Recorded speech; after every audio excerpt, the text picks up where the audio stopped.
পর্দার মিষ্টি হাসি আর দারুণ অভিনয় দিয়ে যিনি কোটি ভক্তের মন জয় করে নিয়েছেন তিনি তানজিম সায়রা তটিনী। বর্তমান সময়ের অন্যতম জনপ্রিয় অভিনেত্রীর প্রেম কিংবা বিয়ে নিয়ে ভক্তদের কৌতূহলের যেন শেষ নেই। তবে এবার আর কোনো লুকোছাপা নয়, নিজের ব্যক্তিগত জীবন এবং ভবিষ্যতের জীবনসঙ্গী নিয়ে সংবাদ মাধ্যমের মুখোমুখি হয়ে একেবারে অকপটে মুখ খুললেন পর্দার এই সুন্দরী।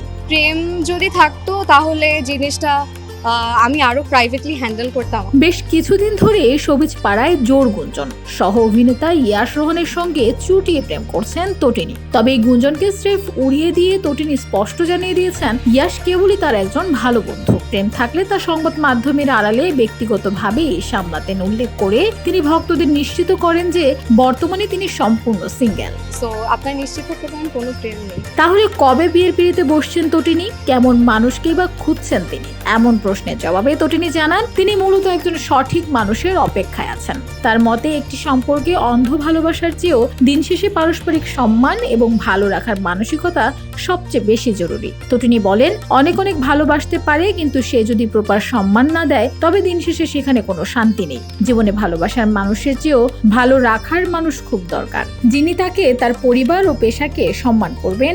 এমন সঠিক মানুষ পেলেই আল্লাহর ইচ্ছায় বিয়ের সিদ্ধান্ত নেবেন তিনি। বিয়ে করবো যখন সঠিক মানুষ পাবো, যে মানুষ আমাকে প্রপার সম্মান দিবে, আমাকে আমার প্রফেশনকে, আমার ফ্যামিলিকে ভালোবাসবে, অবশ্যই। আপাতত প্রেম বিয়ে সরিয়ে রেখে ক্যারিয়ারেই পুরো মনোযোগ দিয়েছেন তটিনী। সদ্য সমাপ্ত ঈদে তার অভিনীত নাটকগুলো দর্শকদের মাঝে ব্যাপক সাড়া ফেলেছে। বিশেষ করে খায়রুল বাশারের সাথে তার নতুন নাটক সুতরাং এখন ট্রেন্ডিং এ রয়েছে। ভক্তদের প্রত্যাশা অভিনয়ের পাশাপাশি বাস্তব জীবনেও খুব দ্রুতই নিজের সেই কাঙ্ক্ষিত ভালো রাখা মানুষটিকে খুঁজে পাবেন তটিনী। ভালোবাসা মানুষের থেকেও ভালো রাখার মানুষ খুব দরকার, যে আমাদের ভালো রাখতে পারবে।